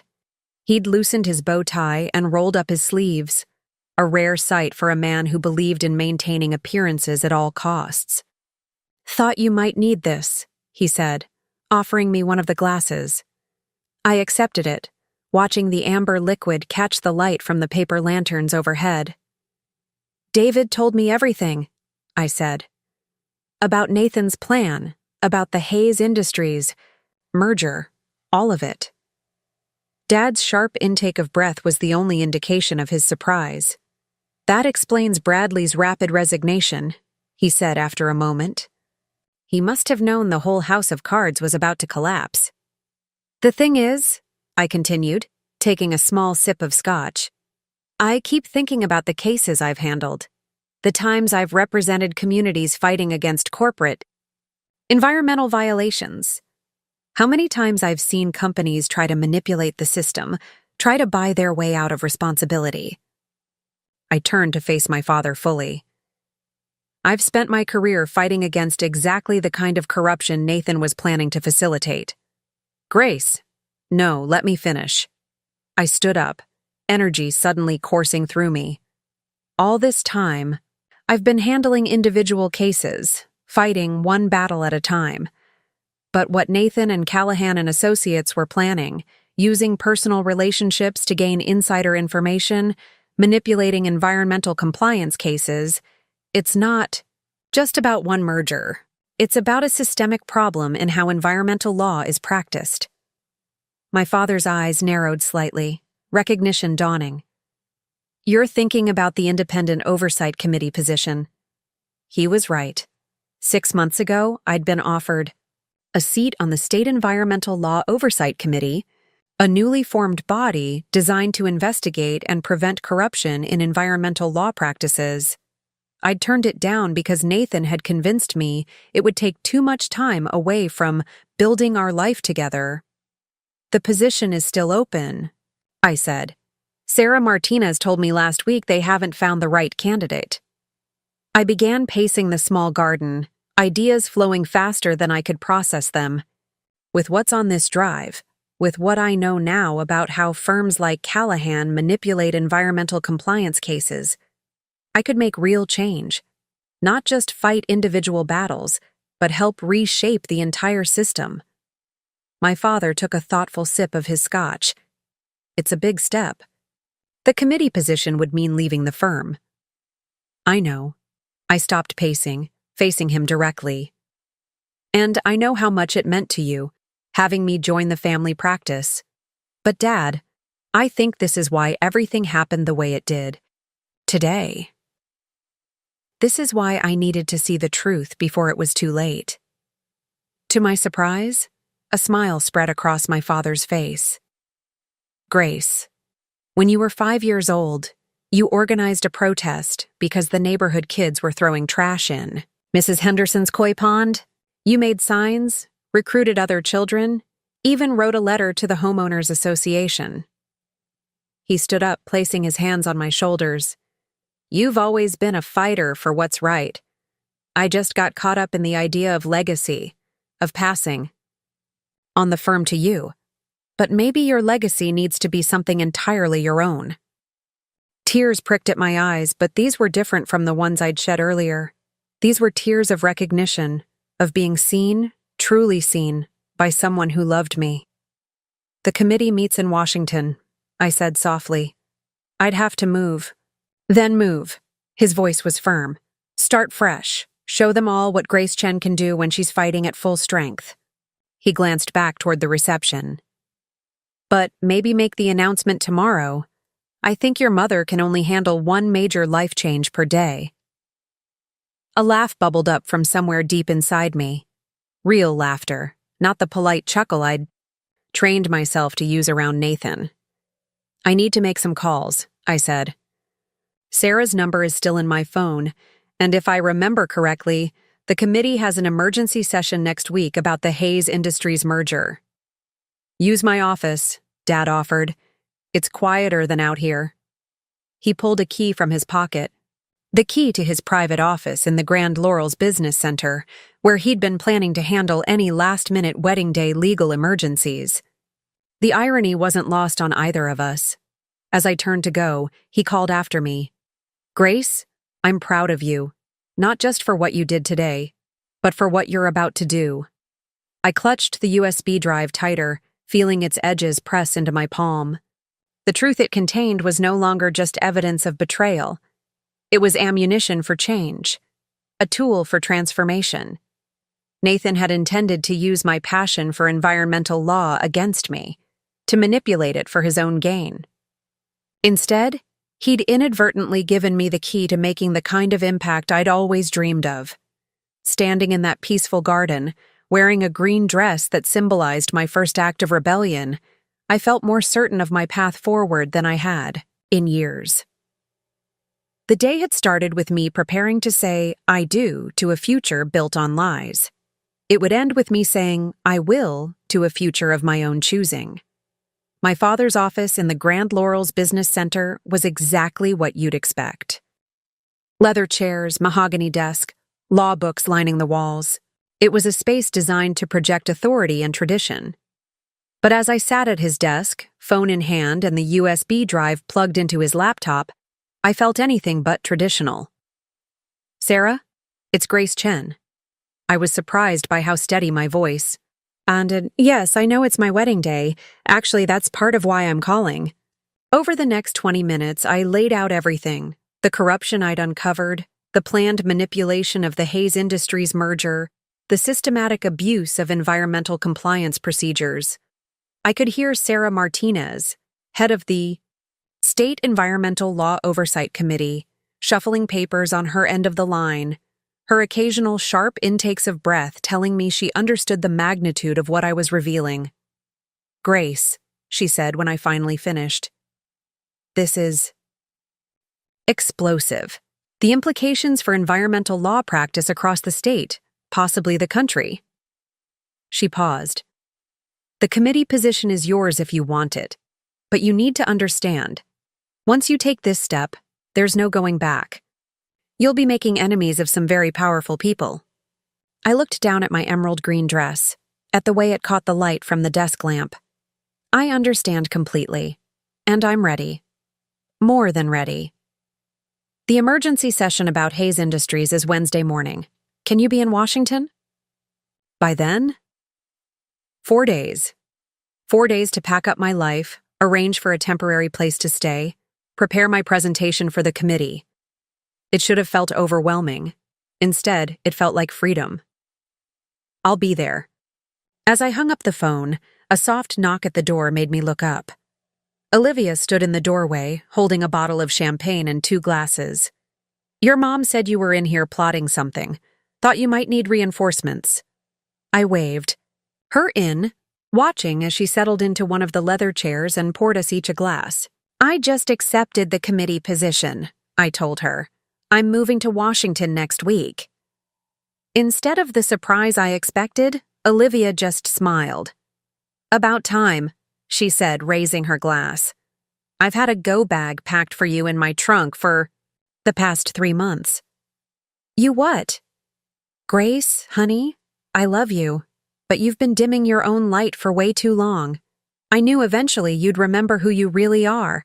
I just didn't expect it to happen quite so dramatically. She took a sip of champagne. Though I have to say, your timing is impeccable. Nothing says fresh start quite like blowing up your own wedding. A laugh escaped me, real, full-throated, and completely unladylike. Nathan would have hated it. That thought just made me laugh harder. I need to make a few more calls, I said, pulling out my phone again. The Hayes Industries legal team needs to know their merger approval process might be compromised. Olivia raised an eyebrow. You're going to call the Hayes legal team? Tonight? No time like the present.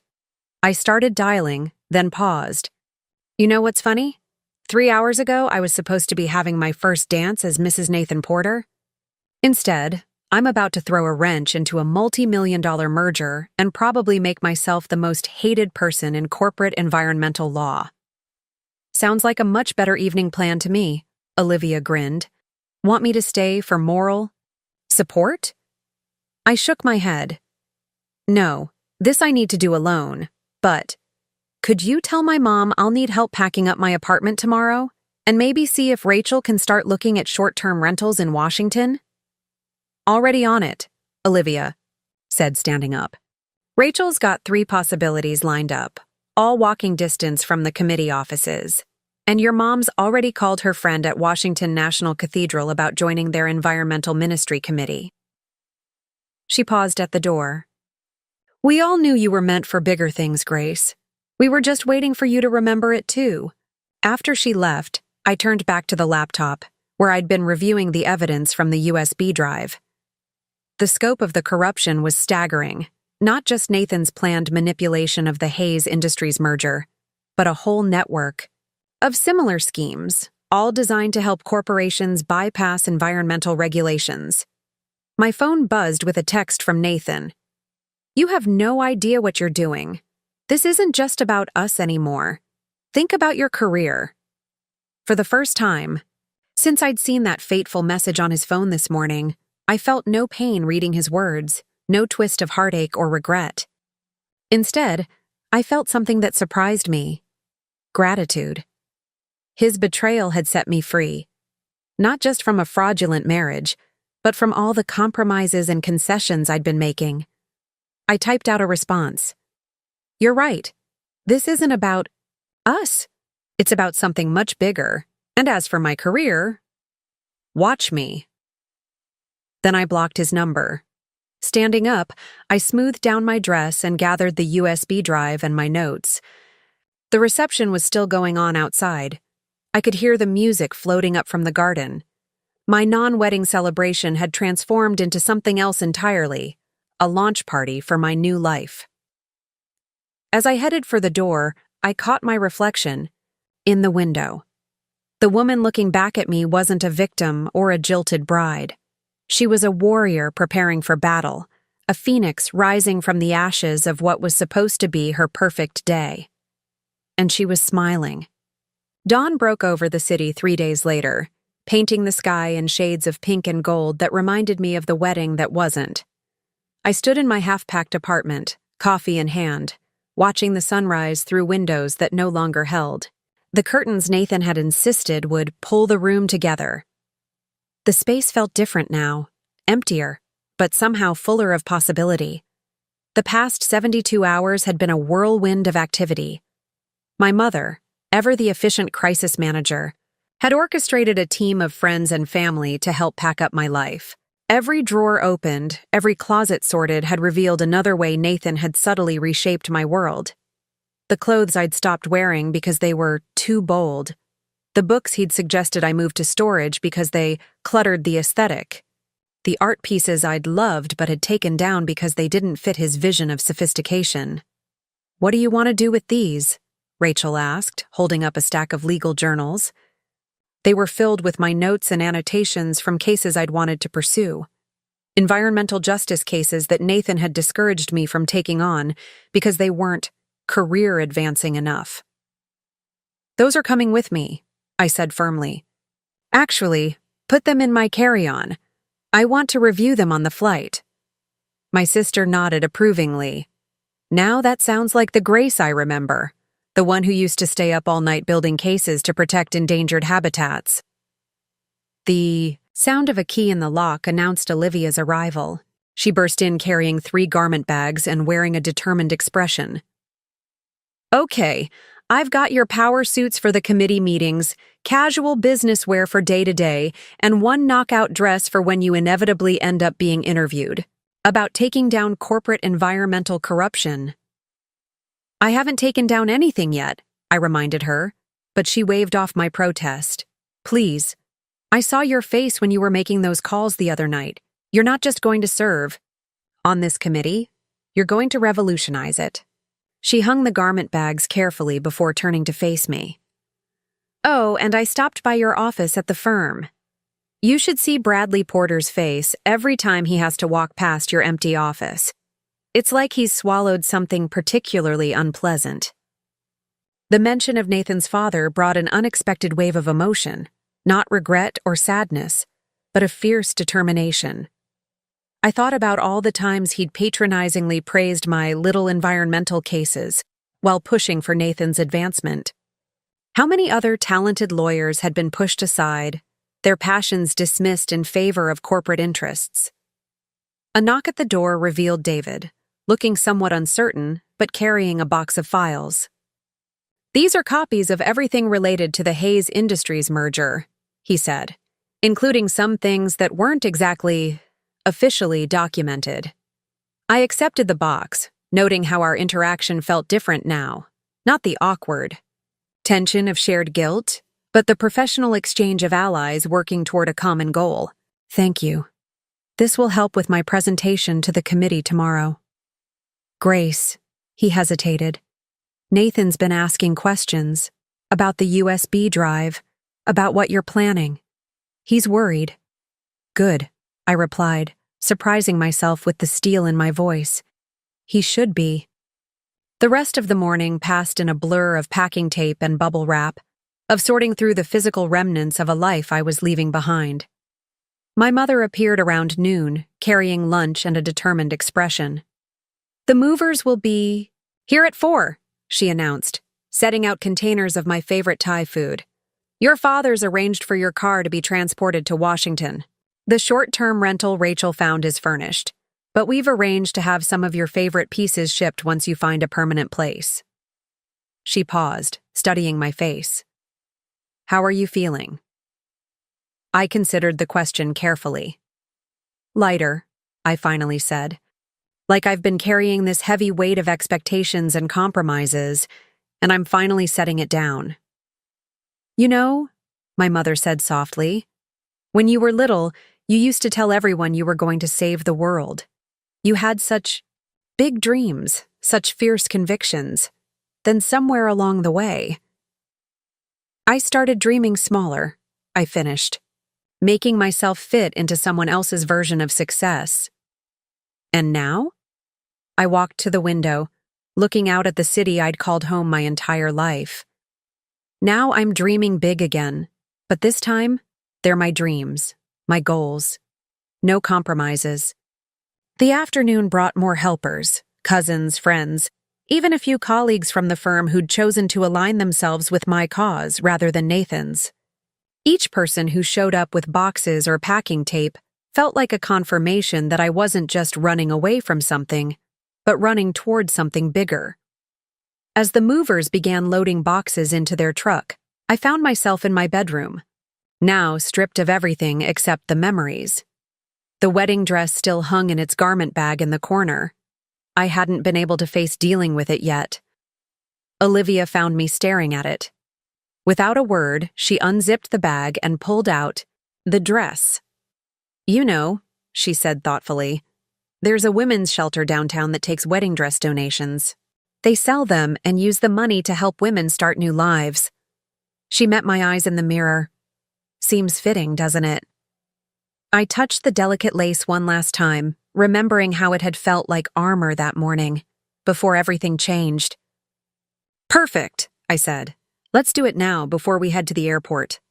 My phone buzzed with a text from Sarah Martinez. "Committee members excited to meet you tomorrow. Bring everything you have on Hayes Industries. Time to make some waves." Looking around at my dismantled life, at the friends who had become my army of supporters, at the wedding dress about to become a tool for helping other women find their strength, I felt a surge of excitement. This wasn't an ending, it was a beginning. And this time, I was writing the story. Washington, D.C., greeted me with an unseasonably warm autumn morning, the kind that made the Capitol's marble buildings glow like they were lit from within. I stood outside the State Environmental Law Oversight Committee building, my presentation materials clutched in one hand, a coffee in the other, trying to calm my racing heart. "Ms. Chen?" A voice called from behind me. "I'm Lisa Rodriguez, Sarah Martinez's assistant. She asked me to show you to the conference room early. There are some people she'd like you to meet before the session begins."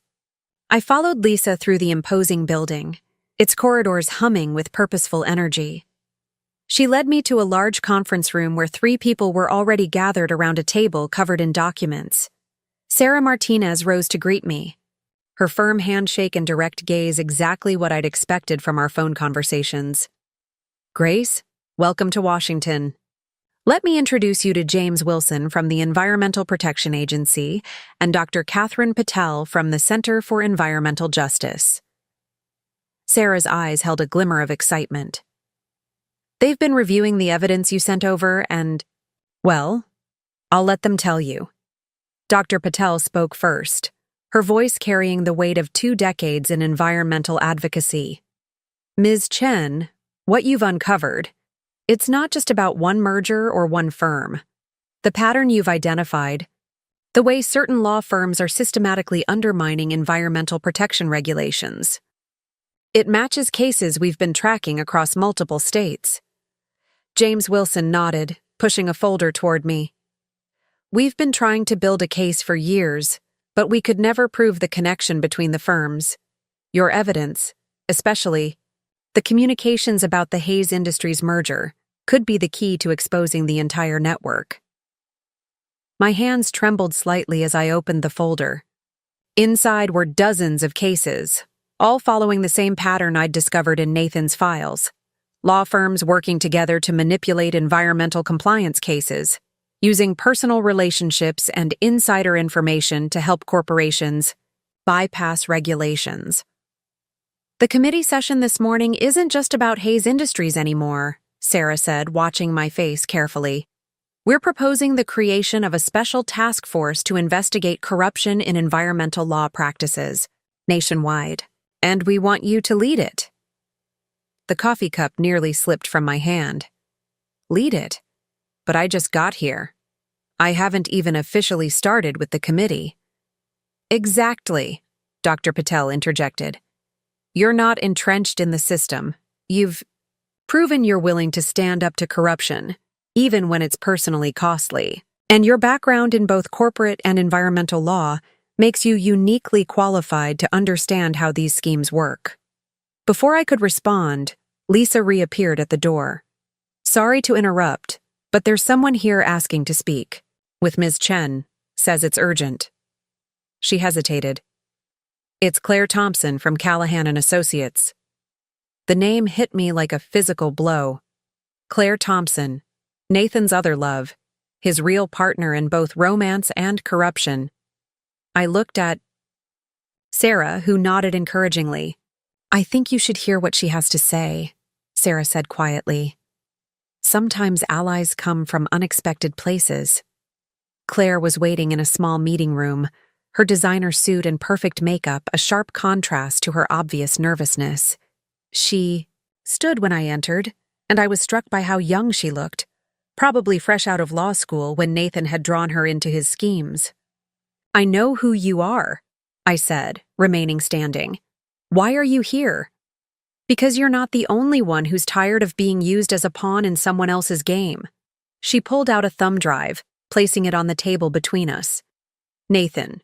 He told me it was all about fighting corrupt corporations, about finding creative ways to ensure environmental justice. By the time I realized what we were really doing, I was in too deep. I studied her face, looking for any trace of the manipulation I'd become so familiar with in Nathan. Instead, I saw something I recognized. The same awakening I'd experienced at my almost wedding, the same determination to make things right. There's more, she continued. Other firms, other lawyers like Nathan, building their careers on undermining environmental protections. It's all documented here. She gestured to the thumb drive. I've spent the last 3 days gathering everything I could access at Callahan. Consider it my own declaration of independence. A knock at the door revealed James Wilson. Sorry to interrupt, but the committee's gathering. And Grace? The press is here. Apparently, someone leaked information about the task force proposal. Claire stood straighter. That would be me. I figured the more public eyes on this, the harder it would be for them to shut it down. She turned to me. I know you have no reason to trust me, but I'd like to help. I know how they think, how they operate. Let me help you take them down. I thought about the folder of cases I'd just reviewed, about the scope of corruption we were facing.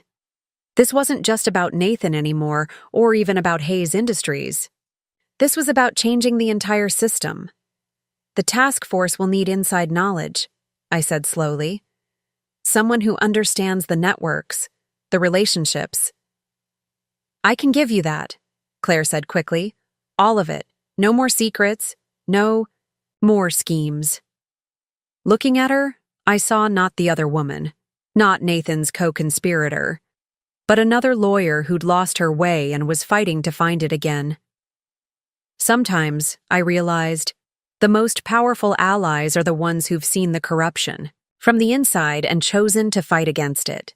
Sarah appeared at the door. Grace, it's time. The committee's ready. I picked up the thumb drive, adding it to my folder of evidence. Come on, I said to Claire. Let's go tell them exactly how deep this rabbit hole goes.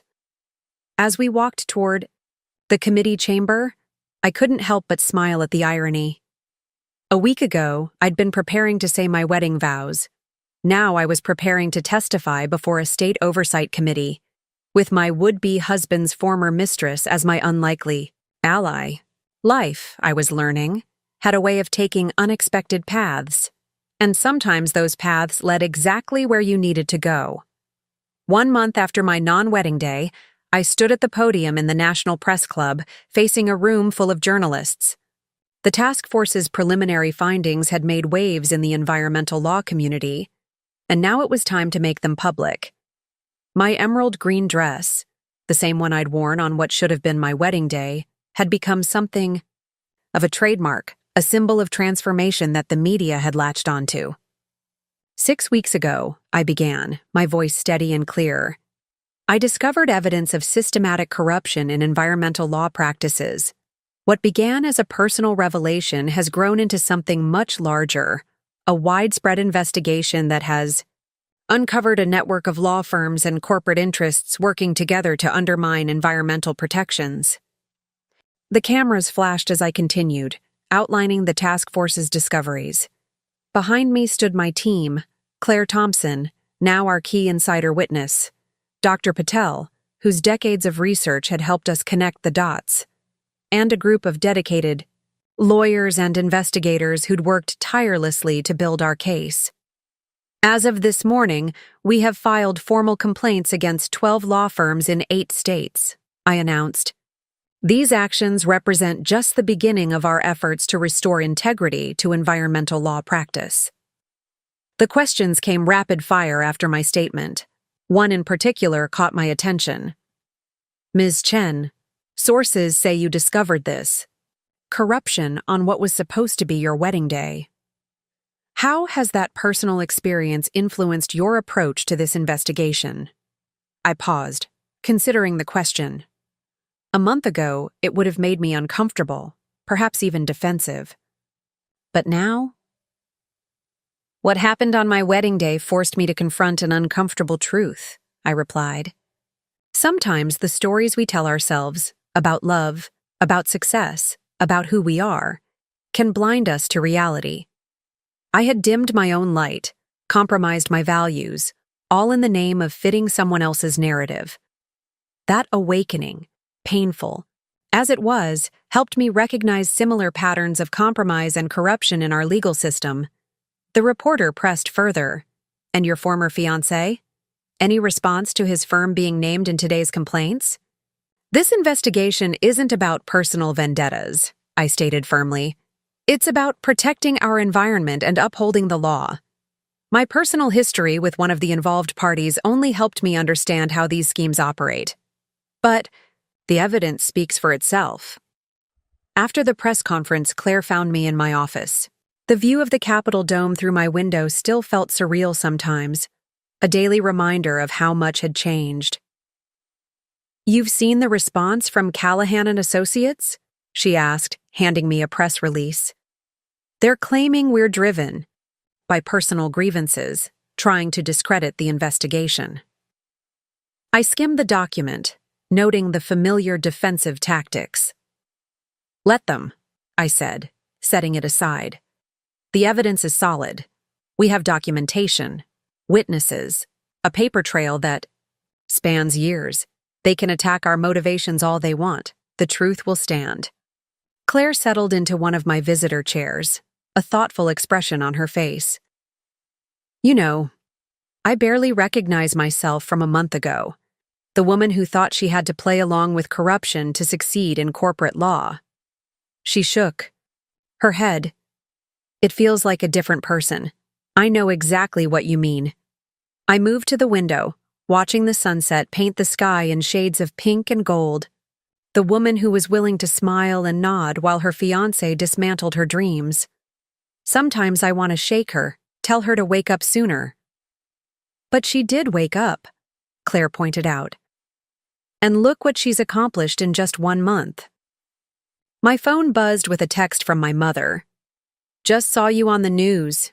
Your grandmother is telling everyone at her bridge club that her granddaughter is dismantling the patriarchy one corrupt law firm at a time. I smiled, remembering the pearls I'd worn on my wedding day, the symbol of feminine strength that had helped me find my voice. Those pearls now sat in a frame on my wall alongside the first article about our investigation, a daily reminder of how endings can become beginnings. Ms. Chen? My assistant poked her head in. The environmental science students from Georgetown are here for their meeting, and Dr. Patel sent over the latest analysis of cross-state violation patterns. I gathered my materials, feeling the familiar surge of energy that came with diving into our work. Ready? I asked Claire. She stood, straightening her jacket. You know, a month ago, if someone had told me I'd be working with my ex's former fiancé to expose corporate corruption, I would have thought they were crazy. A month ago, if someone had told me that standing up at my own wedding would lead to heading a federal task force, I would have said the same thing. I paused at the door. But that's the thing about transformation. It rarely looks like what we expect. As we walked to the conference room, I caught our reflection in a glass wall. Two women who had once been pawns in someone else's game, now leading a movement for change. The Grace Chen in the reflection stood taller, spoke louder, dreamed bigger than the bride who'd started that fateful day in a wedding dress. Sometimes, I said to Claire, the best transformations come from our worst moments. We just have to be brave enough to let them change us. 6 months to the day after my non-wedding, I stood in my grandmother's garden, watching the sunset paint the sky in the same colors that had decorated the grand laurel on that fateful morning. The roses were in full bloom, their scent carrying. On the warm evening breeze, and somewhere in the distance, wind chimes played a gentle melody. I'd flown home for the weekend to celebrate my grandmother's birthday, but also because I needed this moment, needed to stand in this place where generations of strong women had found their truth and faced their futures. My grandmother's pearls hung around my neck again, not as a symbol of traditional expectations, but as a reminder of the strength that runs in our family's blood. I thought I'd find you out here. My grandmother's voice came from behind me.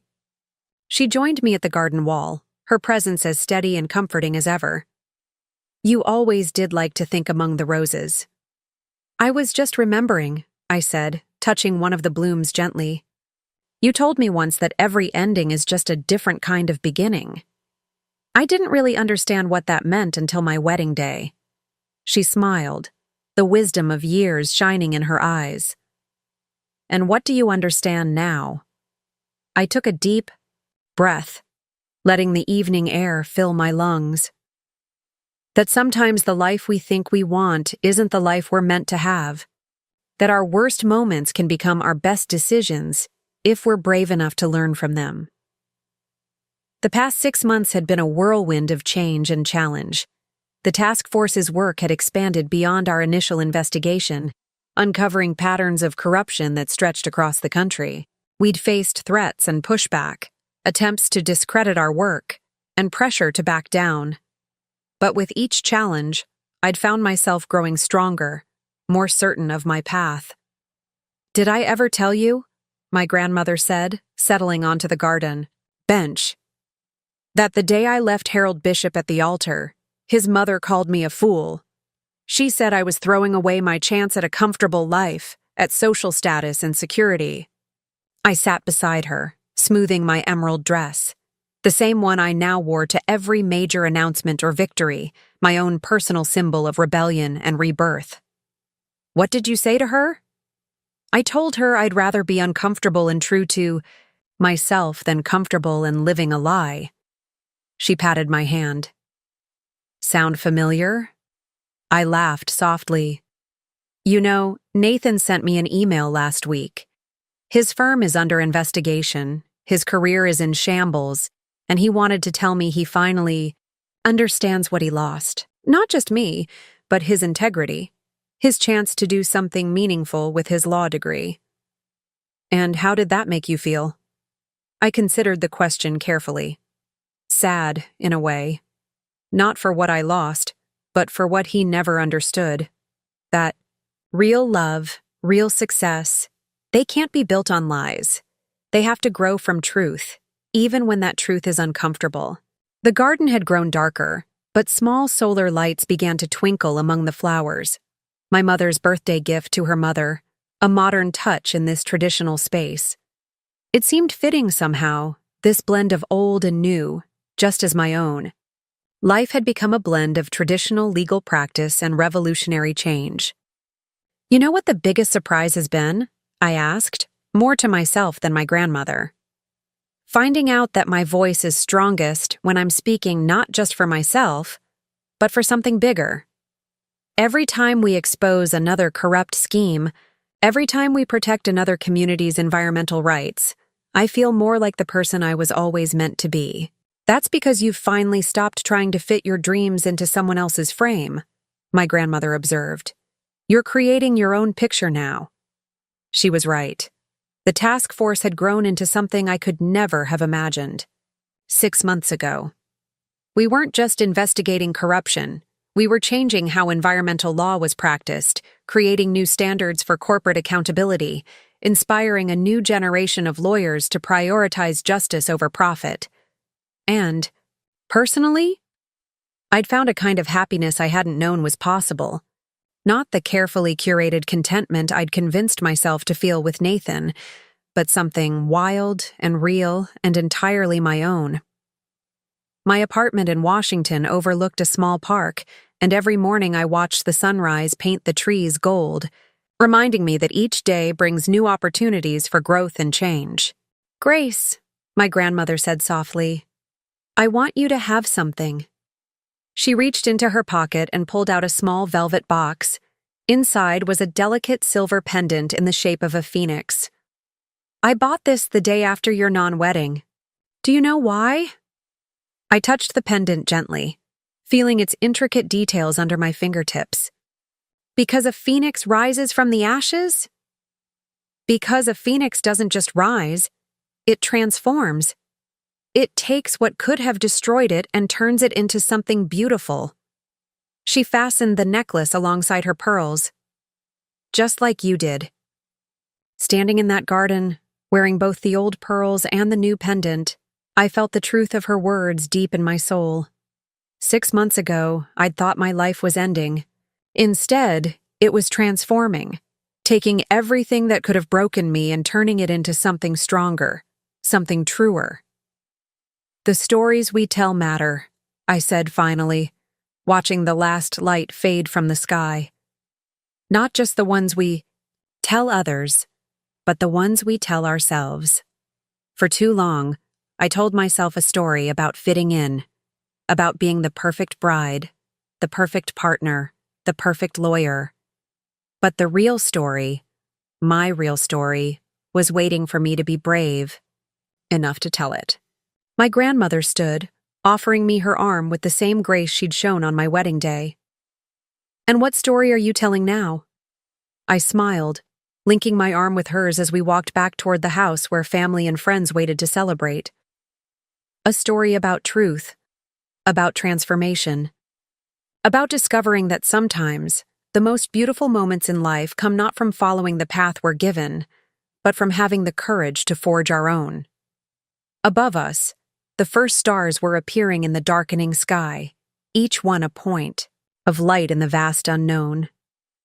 Like those stars, I realized, we all have the potential to shine. We just have to be brave enough to let our light be seen.